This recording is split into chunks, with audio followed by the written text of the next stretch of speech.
After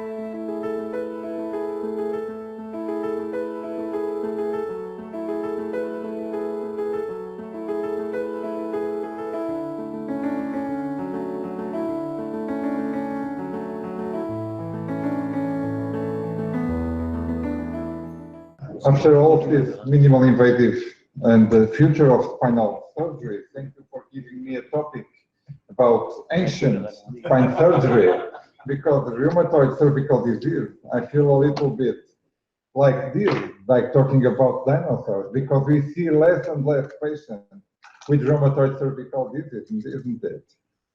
So, since the previous speakers also took the time to talk about fixation and fusion options, so I don't need to talk about that, and I can speak about my city. So I came from Portugal, that's here. From Porto is a city by the sea. These are pictures from Porto. Porto is a UNESCO heritage city that has been classified a few days ago as the best European destination this year, and 2014 and 2012. So probably that could be one of the reasons why the World Spinal Column Society decided to run World Spine 8 in Porto. So I hope to meet you there, and probably we'll have the meeting in Porto and the cadaver course in Lisbon, that's the capital of Portugal. Okay, so back to rheumatoid arthritis. You know about all of this. Basically, rheumatoid arthritis is a synovitis. So all the problems came from inflammation and destruction of the joints. And as you know, there are articular and extra-articular manifestations. Most of the symptoms come from the hand and the feet, and the C-spine in advanced is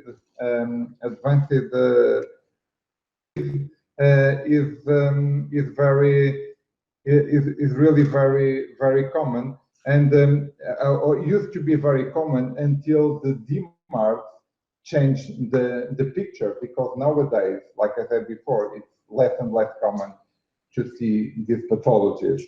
So the most common pathology in the C-spine is ATLANTOAXIAL subluxation. Then it's basilar impression like cranial setting, and third is SUBAXIAL pathology that usually is like a step ladder deformity. Usually it's a multi-level subluxation. So again, most of the problems came because we have erosis for ATLANTOAXIAL subluxation.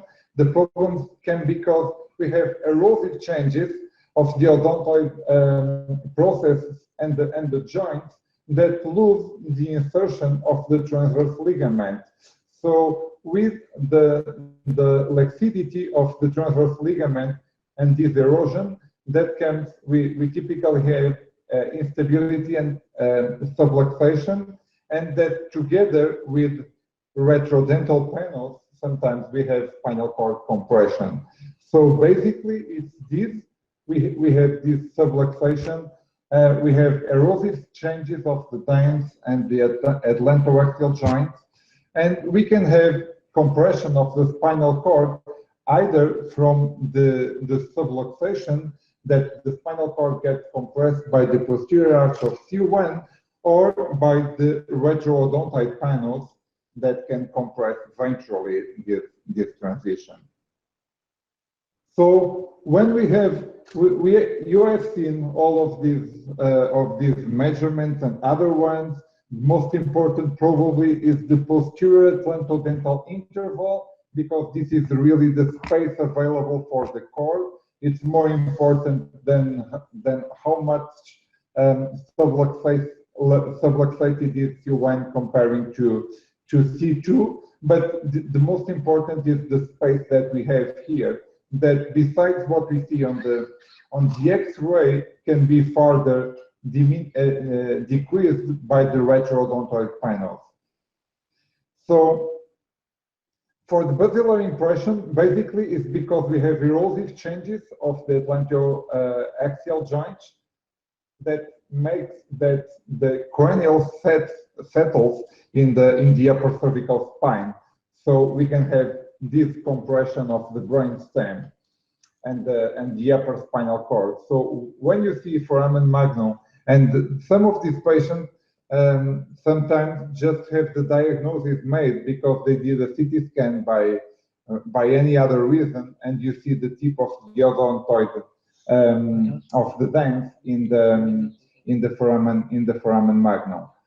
So you also have seen all of these lines that used to be more important when basically there were just tomographies, and so the surgeons had to think about where should be the if there was a compression of the spinal cord or not. So nowadays these lines are not that important because usually with the CT scan and the MRI we can see if the cord and the brainstem are compressed or not. So I will skip this.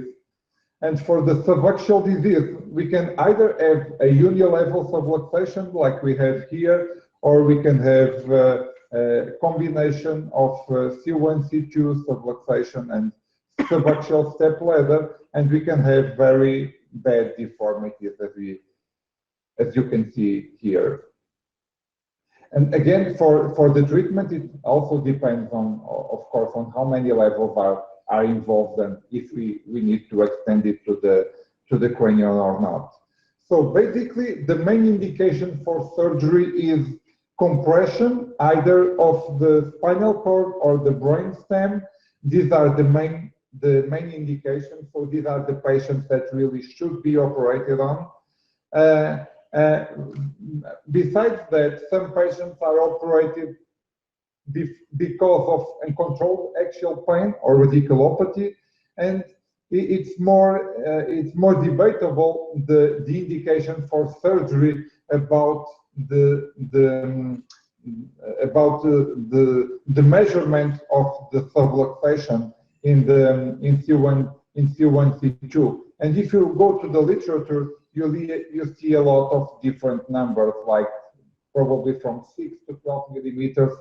The reason to operate these patients is that when they reach a certain level of subluxation, typically around 8 to 10 millimeters, it always progresses. And the other thing is that once you have myelopathy, it can be irreversible and contribute to the death of this patient because of the spinal cord compression. So that's why there are indications that are difficult to say if it is 8 millimeters or 10 millimeters, but probably definitely about certain level that could be a good option to operate to prevent myelopathy. This is one of the cases of two X-rays done with 6 years of difference, and you see a lot of this, the progression of the atlantoaxial subluxation and also subaxial disease from the subaxial spine. For the surgical technique basically depends on how reducible it is, the deformity, if there is a vertical, if there is a cranial settling, so if there is a vertical subluxation, and also on the patient's condition, and of course the surgeon's preference and experience. For basically, we can just do a C1, C2 fusion if we just have atlantoaxial subluxation with no vertical subluxation, or when you can correct the vertical subluxation either by preoperative traction or intraoperative manipulation, like you saw yesterday on the presentation by Professor Hong, that you can do intraoperative distraction and even positioning cages or grafts inside the joint. And basically, we need to do occipitocervical fusion when we have vertical subluxation that we cannot decompress otherwise. For C1, C2 fusion, also previous speakers talked about the different options. I will skip this. Opposite to Joachim, I don't like very much C1, C2 transarticular screws. I like more C1, C2 segmental fusion. Anyway, it doesn't matter. What's important is that you look at your CT scan preoperatively. If you have a paramedian CT scan like this, you can do a transarticular fusion. If you have the vertical artery going here, it probably is not a good idea unless you want to fix the vertebral artery together with the C1, C2 joint. So other options, we have the possibility of segmental fixation that has been covered already. So this is typically the direction of the screws. Usually there is not a lot of problem, but still you need to know where are your vertebral arteries going, and also to think that the carotid arteries are in front of this, and the jugular veins. Okay, and the jugular veins also are lateral to this, so that's why we angulate these screws medially. For C2, you have different options of putting the screws already, like Professor Salman said before, either pars or pedicle screws. Again, probably it's not a good idea to put pedicle screws if you have pedicles like this one. So again, the most important is that you look preoperatively at the anatomy to avoid complications. If you have a high-riding vertebral artery, a pars screw can be a good option because a pars screw is basically a short transarticular screw. So we also can combine laminar screws, either standalone or combined with a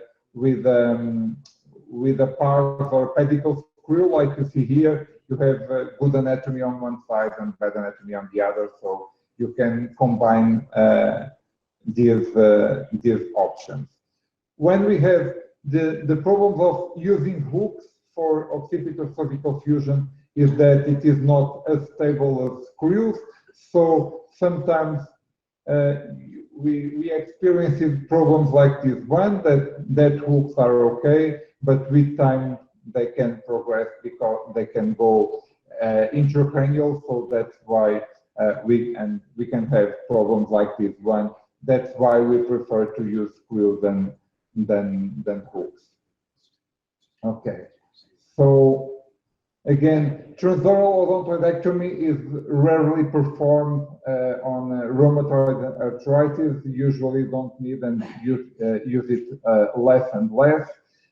Even more the extended anterior approaches like the transmaxillar, that's good for patients like this one with congenital deformities and severe platybasia like you see here, and compression. That's a good option to do a transmaxillar, but typically for rheumatoid arthritis we don't need that.